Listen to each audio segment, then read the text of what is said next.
Yesterday we were watching a video about tariffs and what happened nearly 100 years ago or more when they about right before World War II, I think they introduced a bunch of tariffs, and it's like we're not learning from the past. President Trump's announcement of universal tariffs on the whole world, including the European Union, is a major blow to the world economy. I deeply regret. We saw this before 100 years ago. When you do this, all that happens is people stop trading, and then it causes the Great Depression. This choice? Well, that's what some people say. Let's be clear-eyed about the immense consequences. The global economy will massively suffer. Exactly. Uncertainty will spiral and trigger the rise of further protectionism. And today I'm announcing that the Government of Canada will be responding by matching the U.S. approach, with 25% tariffs on all vehicles imported from the United States that are not compliant with CUSMA, our North American Free Trade Agreement, and on the non-Canadian content of CUSMA-compliant vehicles from the United States as well. Our retaliatory tariffs that we've previously announced in response to the United States' other tariffs will remain in effect. You know, we take these measures reluctantly, and we take them in ways that it's intended and will cause maximum impact in the United States and minimum impact here in Canada. La última llamada con el presidente Trump, yo comenté que en el caso de aranceles recíprocos, a mi entender, pues no iba a haber aranceles porque como México no pone aranceles a Estados Unidos, pues Estados Unidos no pone aranceles a México. 中方多次强调，贸易战、关税战没有赢家，保护主义没有出路。中方 Yes, we learned that 100 years ago, and it's like no one. Oh my gosh, no one learns from the past. 纠正错误做法，以平等、尊重、互惠的方式，同包括中国在内的世界各国磋商解决贸易分歧。 President Trump referred to reciprocal tariffs. A reciprocal tariff would be 0, not 10%. The administration's tariffs have no basis in logic, and they go against the basis of our two nations partnership. This is not the act of a friend. Today's decision will add to uncertainty in the global economy, and it will push up costs for American households. It is the American people who will pay the biggest price for these unjustified tariffs. This is why our government will not be seeking to impose reciprocal tariffs. We will not join a race to the bottom that leads to higher prices and slower growth. At least someone has a brain. There will be an economic impact from the decisions that the US has taken, both here and globally. But I want to be crystal clear. We are prepared. Indeed, one of the great strengths of this nation is our ability to keep a cool head. I said that in my first speech as Prime Minister, and that is how I govern. That is how we have planned, and that is exactly what is required today. Nobody wins in a trade war. That is not in our national interest. We have a fair and balanced trade relationship with the US, negotiations on an economic prosperity deal, one that strengthens our existing trading relationship. They continue, and we will fight for the best deal for Britain. They're bad for the Irish economy, they're bad for the European economy, and they're bad for the United States, because what they do is they push up prices. They make things more expensive, and they certainly don't help consumers with the cost of living. That has been Ireland's consistent position. We deeply regret the announcement by the United States President last night for those reasons. We have built a relationship of prosperity, jobs and investment based on working together and trading together. I think, though, now that the United States has had its big bag moment and made this announcement, now is time to get around the table and try and find a negotiation way forward. The President in America is completely free to plot its own economic policy under the, we respect sovereignty of nation states, and that's not a surprise that this is the agenda they've wanted to run with. We disagree with that agenda. We don't think that is good for global trade. We don't think countries do well when there are high tariffs and when there are trade wars. We much more believe that goods and services should be able to move freely around the world. New Zealand has built itself into a low tariff environment. Our exporters are deeply, deeply competitive. The products and services we sell are in huge demand around the world, and that's why we're opening up as much trade with as many different countries as we possibly can. Solidarité, je le disais, sans faille, qui est requise aujourd'hui de la part de tous les membres de l'Alliance. Solidarité qui est néanmoins éprouvée par les décisions qui ont été prises et annoncées hier par le président Trump avec l'application des droits de douane réciproques qui auront des conséquences négatives sur l'économie américaine comme sur les économies de l'ensemble des membres de l'Alliance. C'est le cas d'ailleurs de l'économie européenne. Deutschland und Europa stehen weiterhin für freien Handel. Wir setzen auf Kooperation, nicht auf Konfrontation. Everyone knows this is a bad idea. Everyone knows it's a bad idea. This can't stay. It's not going to last, I don't think. I think it's just America making a play. Europa wird geschlossen, stark und angemessen auf die Entscheidung der USA reagieren. はい、我が国からこれまでさまざまなレベルで我が国の懸念を説明するとともに一方的な関税措置を取るべきでない旨、などを申し入れてきたにもかかわらず米国政府が今般の相互関税措置を発表したことは極めて遺憾であります。WTO 協定及び日米貿易協定との整合性に深刻な懸念を有しております。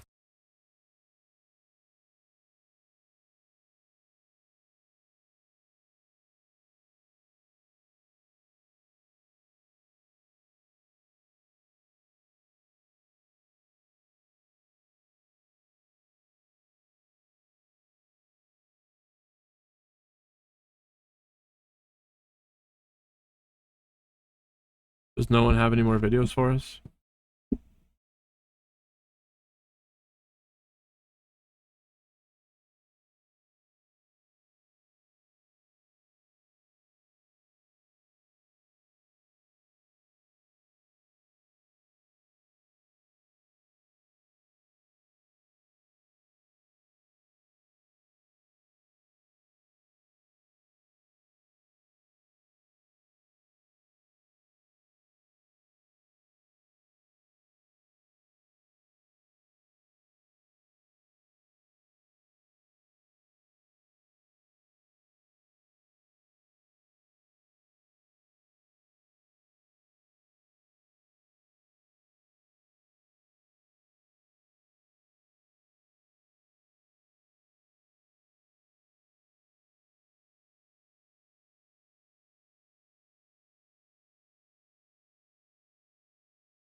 In Japan, the Switch 2 will have a Japanese language only version for $334 US dollars, comparatively in yen, converted. The multi-language system, the system that everyone in America is going to be sold, will be $467 in Japan. I'm assuming we're getting the multi-language. You know what? I wouldn't be surprised if Nintendo's only selling us the single American language one. But I don't know. I just saw this. I still have to learn more about it.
I'm looking for videos to watch.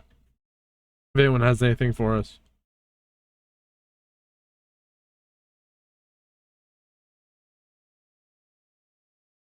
I don't think we're gonna find anything here.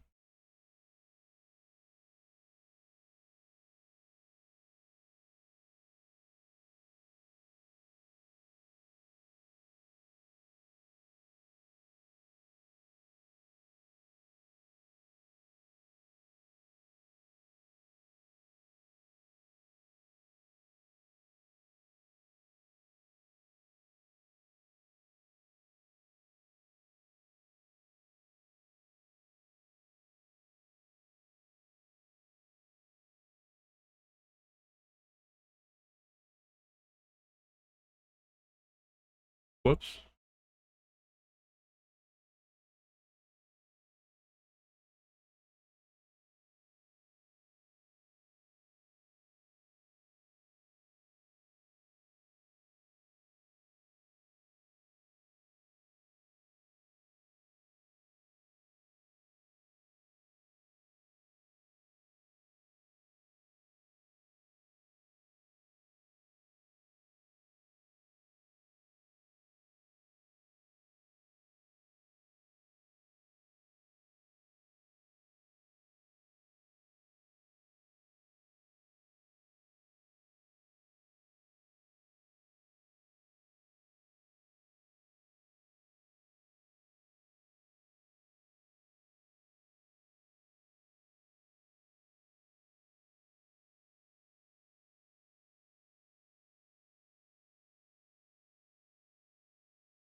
Oh yeah, I think I wanted to watch this. Authorities recently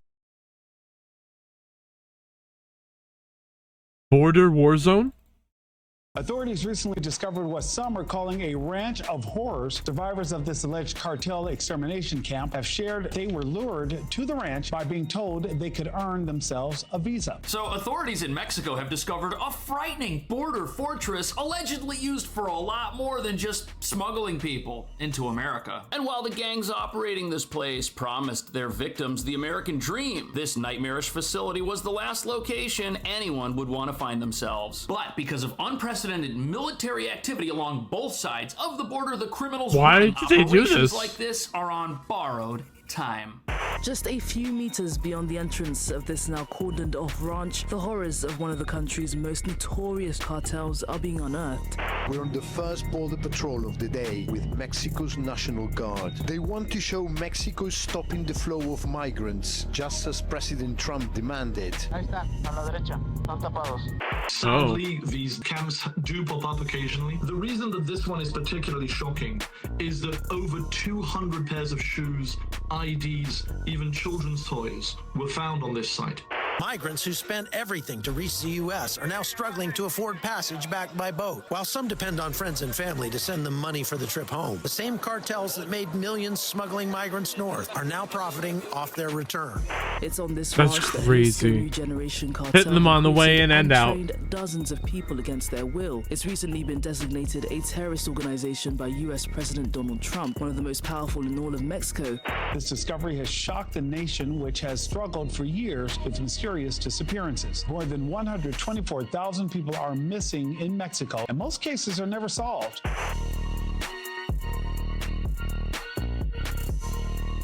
So the gang multiple news agencies have connected with this facility are now claiming it isn't theirs. But what nobody's talking about is facilities like this were common before the US military was first sent to the southern border to close it completely. Because while the border was open, gangs and criminals were making $13 billion a year sneaking people and products into America, exploiting would-be illegal immigrants on an industrial scale that was only made possible by irresponsible open borders policies, which, contrary to popular belief, were not making the world a better place at all. And the existence of these gang-operated camps prove that if the opportunity to commit crime is out there somewhere, criminals are going to take that opportunity and do things with it none of us could ever imagine, which is exactly what the authorities say was happening at this facility discovered in Mexico, which may have been the last location people were taken before shocking things happened which changed their lives forever. Things which only occurred with the help of America's progressive plans for historic levels of mass migration. Which brings us to the real reason how many camps people like this were in there? exist in Mexico. They play a major role in facilitating mass migration,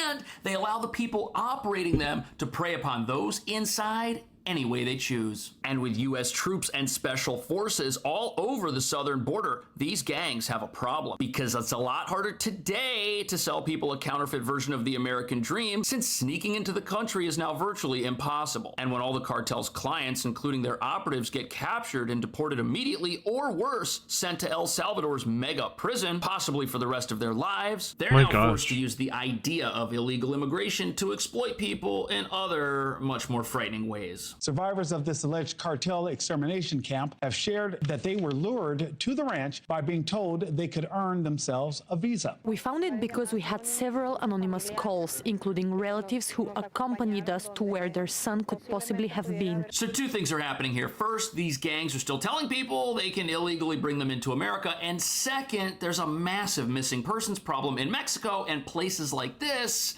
might help us answer some unanswered questions. Which is why when these criminals get captured, they belong in a place like El Salvador's mega prison, because these are some of the most dangerous people on the entire planet. And contrary to what immigration advocates might say, these people are making Mexico and America much less safe. And as you're about to see, these criminals are exploiting people on a scale What is going most of us have on? never imagined. The horrors of one of the How are country's we most allowing this notorious stuff? cartels are being unearthed. What they found inside confirmed what authorities feared most.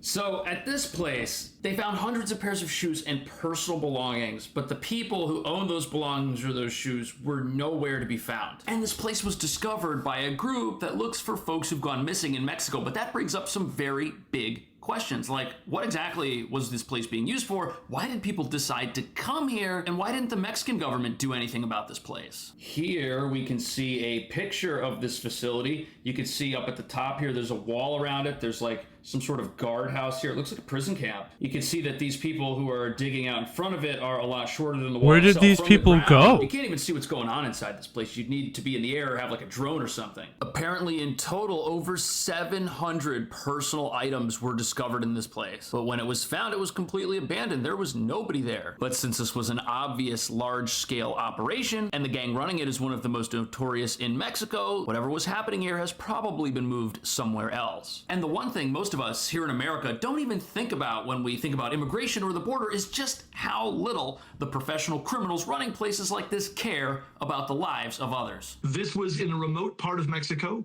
but not too far away from one of the major So cities. are we saying they It were was raided snuck in the country? last October by Mexican authorities who didn't see anything. So you're either talking about staggering incompetence or high-level government corruption that allowed hundreds of people to be taken to this place So the speculation is that people were being lured here under the promise of a trip to America somehow, and then at that point, some of them were never seen again. And when you realize that Mexico has a huge problem, not just with illegal immigration as people enter America, but also with missing persons, facilities like this site raise a lot of questions. Disappearances are common. Hundreds of thousands of people are gone and nobody has any answers. But what we do know is the open border has been used to exploit people, to get them to come to places like this and put themselves in the clutches of criminals, believing that there was some light at the end of the tunnel here. That's why it's so important that we're shutting down our border. It's going to stop scam on both ends. from happening. And it looks very unlikely that the Mexican government was ever going to put a stop to anything that was happening here. The Mexican National Guard was tipped off to the situation last September, leading to a raid that resulted in the arrest of 10 people. Yet the officers who raided the site failed to find evidence of what was actually taking place here. And so they walked away. It had to get rediscovered by this humanitarian group. And to me, that makes it look like the Mexican government knew exactly what was going on here. But by not investigating it, they could claim to not know and thus sweep it under the rug like they do with a lot of the problems down there that many people in this country have no idea even take place. The border crackdown here is bad news for the deadly gangs that run this place, because they make their money off the migrants desperate to cross. After days of talking with sources, we've got access to the Juarez cartel, one of the 4 criminal organizations fighting to control this city. Incluso durante el tránsito por territorio mexicano hemos sido víctimas de 2 secuestros. Sí, toda la familia. They were held captive and extorted for ransom they couldn't pay. ¿Qué era lo que más miedo tenías? So here you have a family that's been held captive a couple of times, and they're being moved around to these various safe houses and underground facilities that are managed by these gang members, and they're afraid that things are going to happen to them. And the reason people like this are getting kidnapped is because people don't get into America illegally without moving through various parts of Mexico that are controlled by criminals. By having the border open, you force people to try and make that dangerous journey, and they are just subjected to criminal group after criminal group, and there's nothing they can do about it if their ultimate goal is to come to America and enter without permission. And this has created a horrible situation that wouldn't exist if the border were closed and people weren't being lured into captivity by gangs promising them things in order to get them and possibly their family members. And although many of the people coming to places like this think a counterfeit version of the American dream is on the other side, these gang members have a totally different agenda in mind. It's on this ranch that Jalisco New Generation cartel recruited and trained dozens of people against their will. It's recently been designated a terrorist organization by US President Donald Trump, one of the most powerful in all of Mexico. The cartel is accused of they sound like terrorists across the country and internationally. So what's essentially happening here is you have people who are being lured to this facility with the idea of a visa.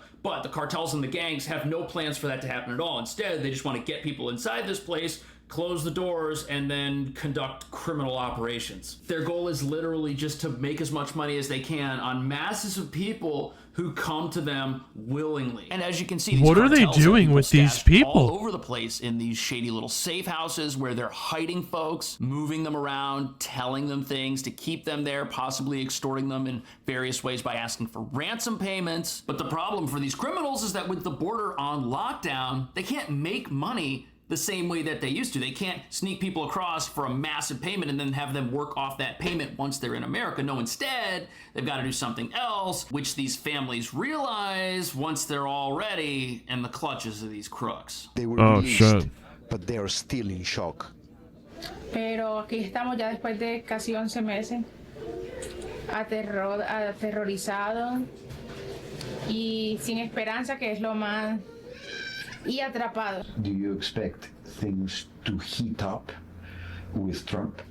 Yeah, for us, because it's going to be more difficult to get people. So there you have it. These gangs, they can't work the border like they used to, so they're just finding new ways to make money off the masses of people who are coming to them. And look at this. The human rights groups who found this place are claiming that officers couldn't miss the clues that were actually there, and they're saying that a cover-up ensued. And then the Attorney General of Mexico comes out and says that, oh, the idea of this being a cover-up is just not credible. And it's almost as if their government does not want the world to know what was taking place here. Es algo que, bueno, a mí me cuesta mucho trabajo creer y aceptar, demasiado fuerte. This is weird. Fue algo que This is some spooky shit. Que también se siente tan triste, frustrante y mucho enojo como cuando desaparece Sofía, ¿no?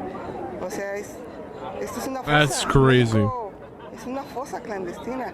Las únicas que no se dan cuenta. This is what's happening here. This open border situation has created an opportunity for these criminals so powerful that their own government can't even stop them. And all of these people are aware of it. They know that this is actually happening. They know that their government's trying to cover it up. And by America, some Americans saying, hey, we need an open border. This is a great thing. No, it's not. We can see that it's not. This is not a great thing for people in America or people in Mexico. Yet these criminals are making so much money. They've gotten to a level so big and so powerful that their own government won't investigate them. They're just going to keep doing this as long as the opportunity's there. And that's why it's important America send the message to the entire world that the border is closed. Once people get that message, they're not going to go to these cartels and these gangs anymore. They're not going to be lured by the idea that, oh, we can sneak you into Why America, was it ever open? People are going to know that that's not true. Revealing that the most humane thing America can do as far as immigration is concerned is to shut the border. That right there is going to save lives. Has been a flashpoint for mass migrant surges, but also a known corridor used by Mexican cartels. How long does this border go? Like, how long does the fence ever not only end? stopping illegal crossings, but also slowing down cartel smuggling operations when it comes to humans, which was taken advantage by open gaps along the border after construction was halted under the Biden administration. The Biden administration paused all projects involving border wall construction by executive order. You can see some of the... We were told in America that building this wall was a bad idea, that this was just going to hurt people. But no, closing the border is going to stop people from being exploited on the Mexican side of that border. And then again, after these folks come to America, many of these people end up working in exploitative situations where they have to then pay off massive debts for being brought through everything we've just looked at. And when you see these massive groups of people trekking northward, these are groups that are totally co-opted by these cartels and these gangs. Every single person you see didn't get there for free because they're broke. No, these cartels are extracting every bit of wealth they have from these folks. And by building a wall and shutting down the border, you remove the opportunity to illegally enter America. And once you do that, these cartels and these gangs have absolutely nothing to offer people. And you take away their money, you take away their power, you take away all of the resources they use to totally co-opt the Mexican government, which hurts law-abiding people in Mexico and in America. The past 4 years saw an exponential growth in the flow of irregular migration through the lawless Darien Gap. Today, those numbers have dwindled to almost nothing. There's a twist to the story, however. Closing the U.S. border made many migrants look for work elsewhere, or even decide to return to their home countries. So contrary to what we're told here in America, it's actually bad for these countries to have every able-bodied person who's healthy and hardworking to leave. That just is going to make these countries much more poverty-stricken. And by keeping the border open, we're essentially draining these countries of every valuable resource they have. They're just going to fall apart further. More people are just going to be hurt in these places as poverty continues to take over. And if every No one will fix the problem there. thousands of dollars and the ability to earn money in America leaves that country, that's just going to hurt the poor who have to stay and are unable to leave, revealing that mass migration just creates more suffering, not just for the people who have to travel through various parts of Central and South America, subjecting themselves to criminals, but also for the people that guy has who are left behind. That guy had a fresh haircut for being a refugee. His former self. What do you think about that? Is shutting the U.S. border a good thing? Is that going to save lives, or is our country wrong for doing that? Should we leave it open, which would just allow and empower these criminal gangs to do whatever they want, making untold amounts of money? Thank you so much for watching. Let me know. I'll see you in the next video.